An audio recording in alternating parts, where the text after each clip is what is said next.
जय श्री राम। मैं आपसे एक बात पूछना चाहता हूँ कि यदि सपोज आप 3-4 मित्र कहीं बैठे हुए हैं और उनमें से किसी एक आपके मित्र ने किसी एक व्यक्ति के बारे में कुछ बुराई या निंदा करनी शुरू की जो कि उस समय वहाँ पर उपस्थित नहीं है, तो आपका क्या रिएक्शन होता है?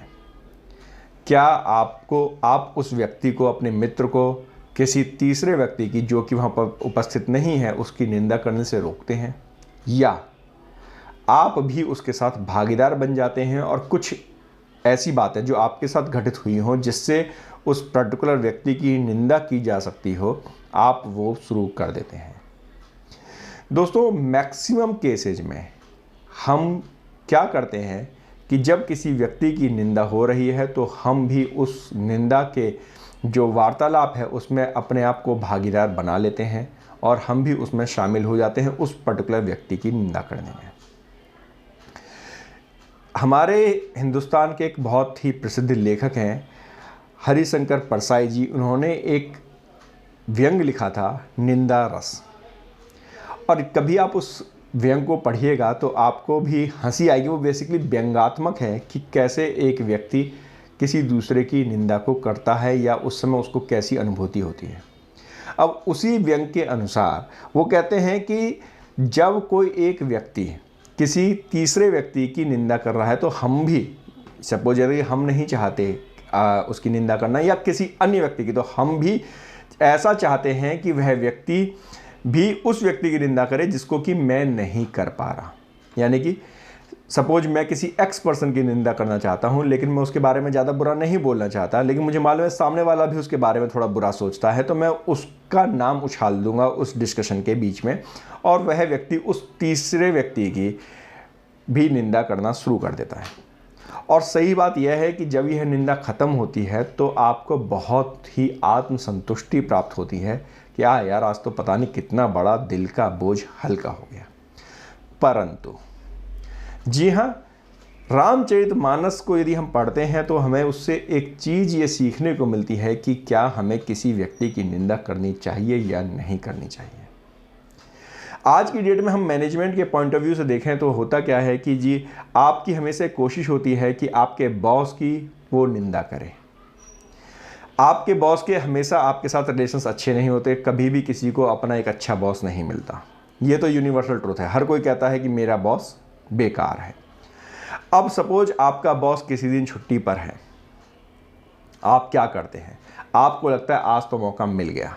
जैसे ही आप उसके बॉस के पास जाते हो, यानी सुपीरियर बॉस के पास आप पहुंचते हो किसी काम को लेकर के, तो आपकी कोशिश होती है कि आप अपने बॉस की निंदा शुरू कर दें। आप कुछ ऐसी बातें कहेंगे जिससे कि ऐसा हो आपके जो सुपर बॉस हैं उनको यह लगे कि जो आपका बॉस है वो नालायक है, कामचोर है, वह कोई काम नहीं करता और आप ही सारे काम करते हैं। आप भी ऐसा ही करते हैं ना? इस इंतज़ार में रहते हैं कि किसी दिन वो छुट्टी पर हो, मुझे कुछ ऐसा मौका मिले कि मैं इसकी भी शिकायत इसके सीनियर्स के साथ कर पाऊँ। दोस्तों, लेकिन क्या आपने कभी ये बात सोची है कि अगर आप ऐसा करते हैं तो जो आपका सुपीरियर बॉस है, जो आपका बिग बॉस है, जो आपके बॉस का भी बॉस है, उसे क्या लगता होगा? दोस्तों, जहां तक मेरा अपना व्यक्तिगत मानना है कि उस केस में वह ये सोचेगा कि यार ये जो व्यक्ति है जो मेरे पास आज अपने बॉस की शिकायतें लेकर के आया है, यह सही व्यक्ति नहीं है। उसको डाउट होगा आपके व्यक्तित्व पर, क्योंकि आप अपने बॉस के साथ रेगुलर काम कर रहे हो सकता है कभी कुछ कमी या कभी कुछ अच्छाई भी रही हो, लेकिन जैसे ही आपको मौका मिला आपने अच्छाइयाँ छोड़ करके बुराइयों का बखान करना आपने शुरू कर दिया।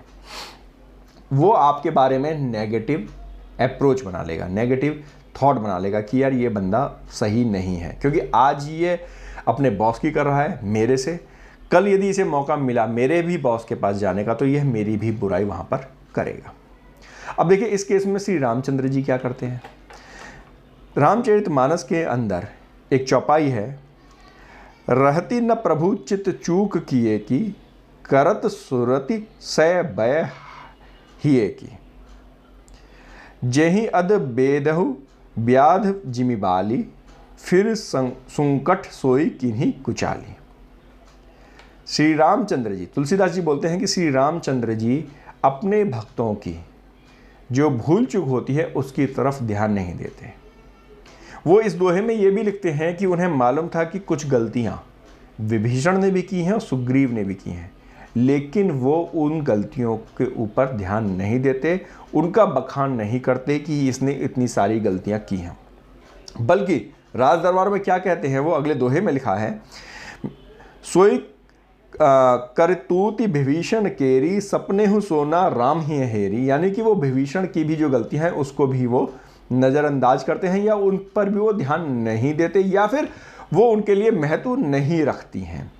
ते भरत ही भेंटत सन्माने, राजसभा रघुवीर बखाने। रघुवीर जी क्या करते हैं, रामचंद्र जी क्या करते हैं, जब वो भरत से भेंट होती है राजसभा के अंदर, वो सुग्रीव और विभीषण की बड़ाई करते हैं।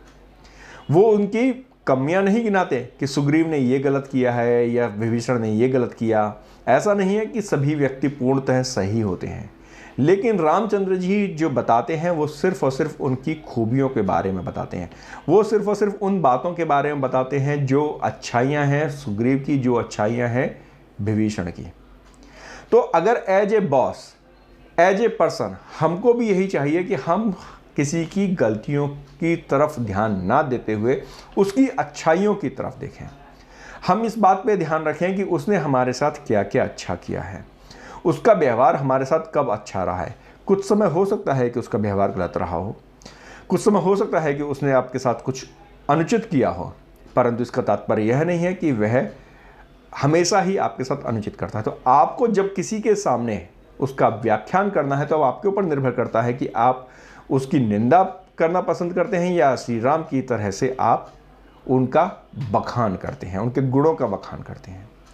तो हमें चाहिए कि हम जब भी कभी ग्रुप में बैठे हैं, कभी हम अपने सीनियर्स के पास जाते हैं, या अगर हम कहीं किसी सोसाइटी में हो तो हम निंदा से बचें। बल्कि यदि उस व्यक्ति ने जिसकी हम निंदा करना चाहते हैं कभी हमारे साथ कुछ अच्छे कर्म भी किए हैं तो हम उसकी अच्छाइयों का बखान सबके सामने करें। आपको हमारा व्यू कैसा लगा हमें कमेंट बॉक्स में कमेंट जरूर कीजिएगा, और हाँ, हमारे चैनल को लाइक कीजिए, अपने दोस्तों के साथ शेयर कीजिए और सब्सक्राइब कीजिए। जय श्री राम।